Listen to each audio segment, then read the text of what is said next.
know how many of you are down with Hildegard von Bingen? Yeah, all right, good. But anyone who can work glitter and verdant into the same verse of a hymn is all right by me. Just, that has nothing to do with the sermon. I just am struck by the glitter. Always. So, for those of you who have been following along this year, today is the day that we close out our program year. Some people are like, what's a program year? Well, I'll tell you. We spend hours and hours crafting an arc of this beautiful year with sermon series. And for those of you who didn't know, you're going to hear all about it today. But it's in this book that talks about our theme year, keeping the flame then, now, and always. We started with our luminaries of truth and justice. We explored and we learned how Unitarian Universalist ideas were born and then grew in the world. In Chart and Compass, we retold and relived the history of the founding of this church with parts of its inaugural sermon that we sort of wrestled with. We also celebrated our 125th anniversary of the church during that series, complete with 80 angry protesters in the streets. Yeah. They say if you're protesting something, you might just be on the right side of history, but I say when people are protesting you, you might be making history, which is good. And by they, of course, I mean me. I made that up. So, protesting the celebration of history does take a certain kind of person on these important anniversaries. It's part of the attack, though, that we are seeing, this unremembering that people want, the erasure that is willful and weaponized ignorance. It wants, many people in power want this for all of us, not just then, not just now, but also in the future and always. Then in our series, Kindle the Spirit, we celebrated the people and the ideas that sparked our way forward and lit the pathways for us to follow. Yes, as people of faith, yes, but also as just people of good conscience and lovers of freedom. And in the last few months with Lent and with Easter, we looked inward with spiritual practices that light the way. And we sensed in ourselves, we tried to find ways to sustain ourselves, and we kept our energy and our focus on these times and access the power that we need, and also to persevere, respond rightfully and justly, and to just sometimes keep going, or in some cases just to get out of bed in the morning, whatever it takes. So we hope these movements and ideas and passions that we talked about through these past few months have given you some tools, or if you're just hearing about them for the first time, great. We hope you take something with that too, some inspiration to do the work you gotta do, to put down the work that is not yours to do, also important, and to draw closer in to this faith, to your faith in a deeper and personal way. And so this Sunday, what we're doing, we call is a theme year wrap-up. We're going to wrap this up. And I was joking with the other ministers about how inappropriate it would be for me to actually rap in the service.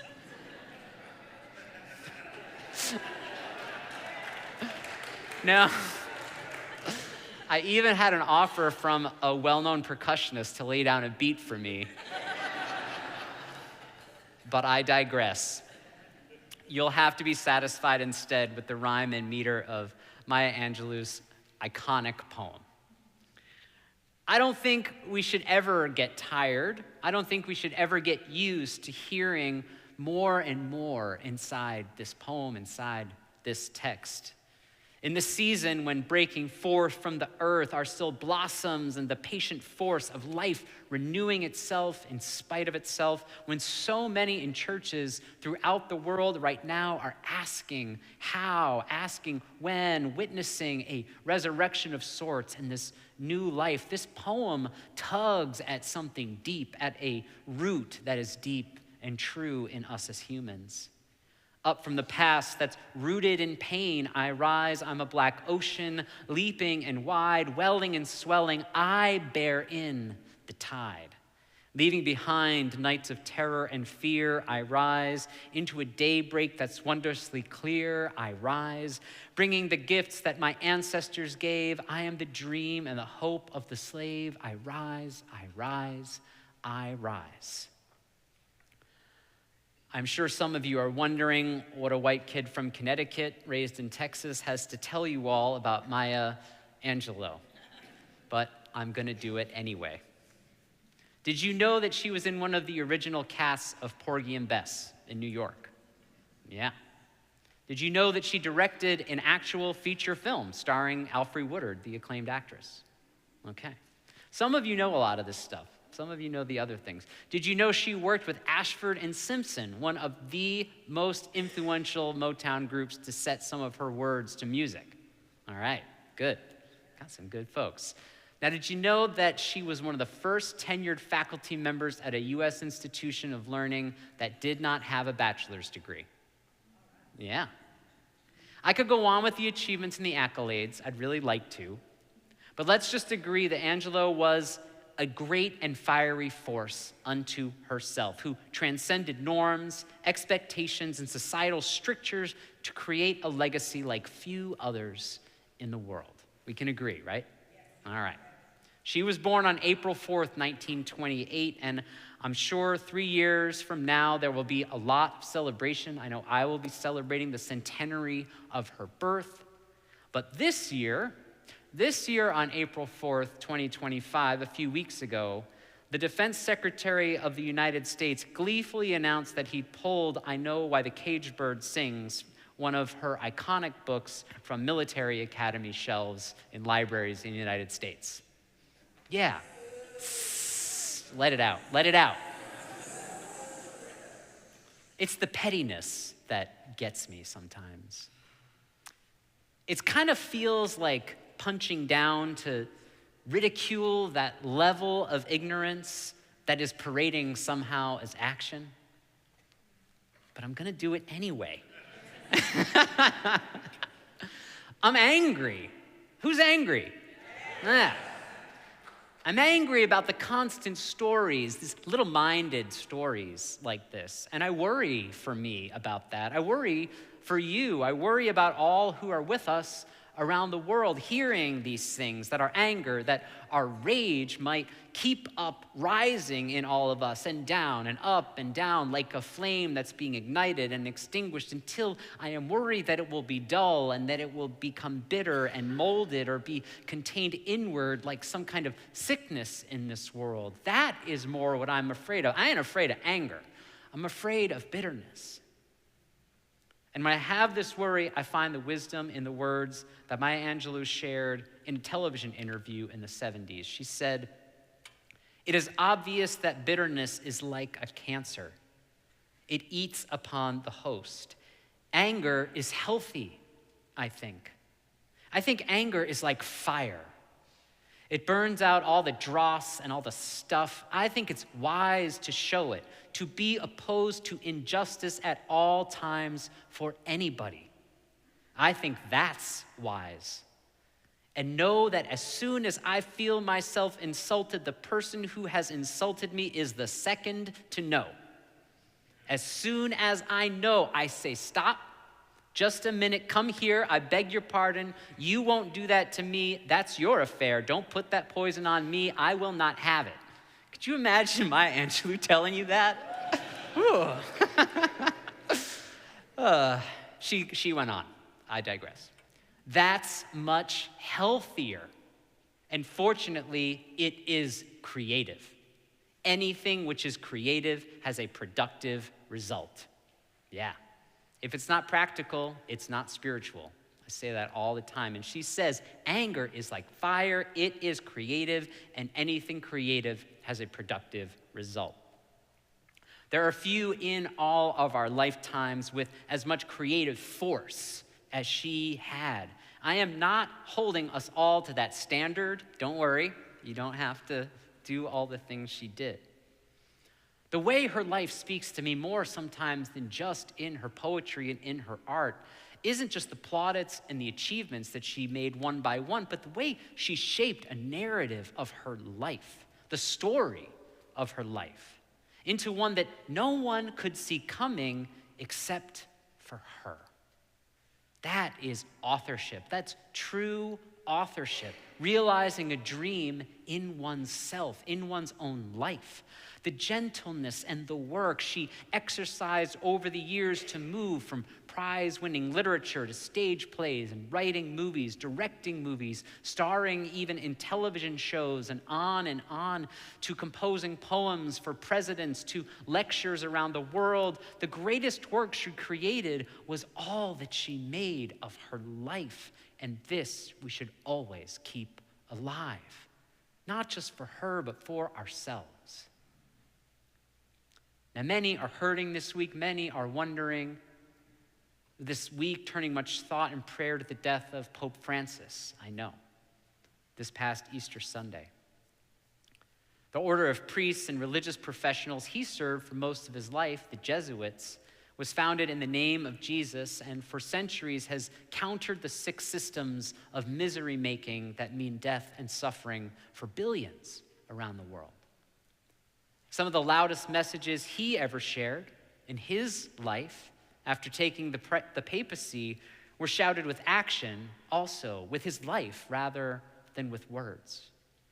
Living in simple quarters with his siblings rather than in a palace, declining a salary and dying with $100 to his name.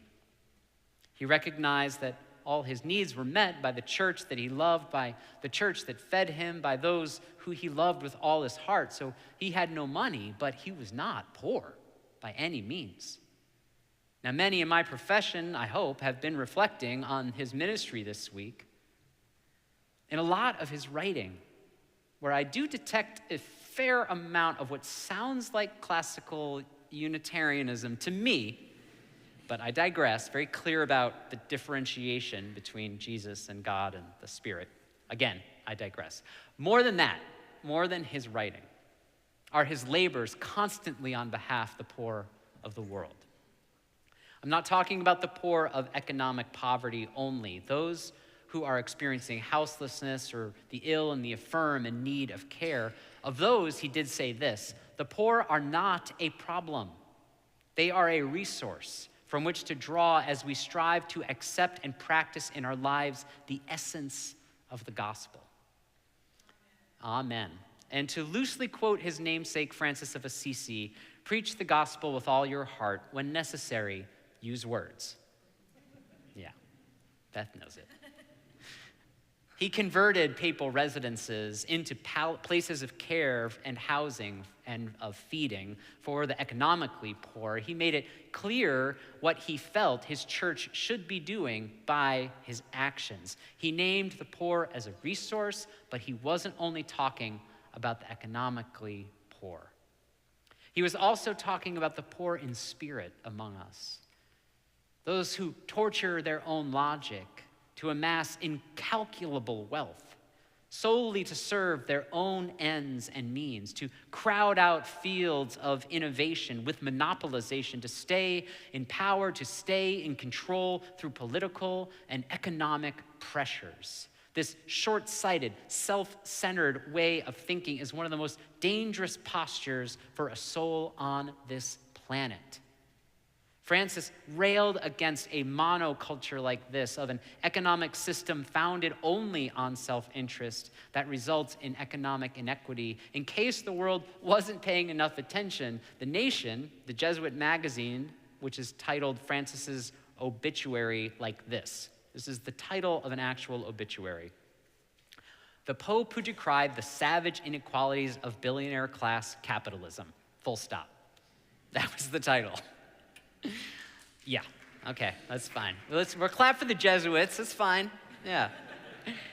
It went on to say this: as long as the problems of the poor are not radically resolved by rejecting the absolute autonomy of markets and financial speculation, and by attacking the structural causes of inequality, no solution will be found for the world's problems, or for that matter, for any problems. Right. That's just the Pope talking, I don't know. I want to be clear, I'm not capitalism as a philosophy or something to practice. What he is talking about is unchecked, unbalanced accumulation of power and wealth in a few dozen people that outstrips the wealth of the entire rest of the world. Just want to be clear what we're talking about here. That's right. I didn't even write that part down. I just felt like I had to say it. When the Pope said the poor are not a problem, they are a resource, I think he did not mean those impoverished poor. I think he's talking about these suffering people too. I think he meant the poor in spirit who are very rich in money and capital, who are part of making inequality work in the favor of the markets through fear and intimidation. Poverty is a boot on the neck of the people in it, yes, but also on the neck of every person who fears it, who fears falling into it themselves, and I know some of us are here now. That feeling, that boot on the neck, has a purpose. It is structural and it is effective. The exploitation of that fear is a moral wrong and it's a societal sin. Just gonna say it. The threat of poverty is a tool of an economy that runs on extracting maximum profit from minimal investment and on the appreciation of that investment over time through interest. We all get this, right? Appreciation by interest. See, one of the hallmarks of our faith that draws out our wisdom through the ages and cultures and perspectives is that we try to appreciate without appropriating. Appropriation is an extractive act. It takes something by somebody else that is theirs and tries to make it your own, to possess it. Appreciation is what leads us to love. Of one of the most influential poems by one of the most influential spirits in the whole human race, the poem even names it the incredible wealth that is right here before us in the lives of those we love who are nearest to us. Oil wells, gold mines, diamonds are in the priceless experience of our siblings, of our fellows. It is in the interest in those that compounds our love. It is the appreciation of those gifts that truly gives us life, interest, appreciation, that rises like the flame of old, but new in this life of our faith. Interest in the poor, not only in compounding wealth, appreciation of the fullness of all people, not only the appreciation of funds. Relationship building is wealth building. You hear me? And Angelou tells us it is a resource right in our own backyard, right in our living room, right in the sanctuary, and right online, stretching out across the globe as we sit here. That is the primary building we do. These are how we tend the flame and honor the spirits of this faith that have brought us here to this moment. And it is a perilous moment. I know that for many to be sure. The arrest this week of a sitting state judge, shocking. The numerous deportations of citizens of all kinds, or just people who have every right to be here without any due process, families included, leaving for foreign soil taken. I wonder myself if our ancestors really had enough to prepare us for these times. Maybe they didn't fully, maybe not. But that's okay, because we are here now. We are witnesses to these abuses of power, the boots on the necks of our beloveds, and we are not going anywhere. Yesterday was the 1-year anniversary of the opening of the Truth Pregnancy Resource Center.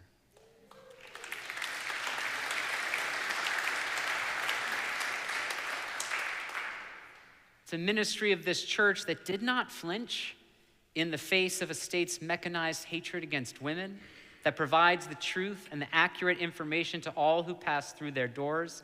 It is here a year later and going strong. We made 120 gift bags for the people who they are serving just this week. And in the last year, 250 people have joined this church. People What are you doing? Welcome. While churches around the world are dwindling, offering more and more of what less and less people want. And this week, as hate-filled bills proceed to amendments and votes in the legislature that stigmatize so many of our members and their families and our beloved, beautiful siblings, members of this faith are working not just in Channing, but tirelessly down at the Capitol to counter this hate with reason, with understanding, always and always and always with love. Even with all this, there is much in the world I know that makes us angry. I know, but remember, anger is like fire. It is creative, and anything creative has a productive result. We draw from the depth of creative persons, yes, in our midst, and make our own, trust our own creative impulses to make meaning from the story of the lives we are each writing every day together, whether that is an iconic artist like Maya Angelou, whose brilliance shines, whose brilliance challenges, whose mastery delights in so many ways, in so many places, that even a banning of her books will not overcome it.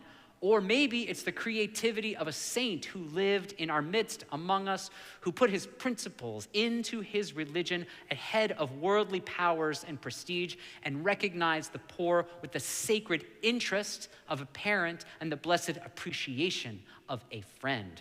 Popes and poets we may not be, but creative ways to fight against the onslaught against decency, against the campaign against humanity, are what we have used to guide this faith for centuries, and this church brings those who venture here. For all that is our life, we will keep fighting. For all that is our life, we will keep creating. For all that is our life, and in every way we can, we will love and keep loving as long as the flame of our faith rises again anew. We rise, we rise, we rise.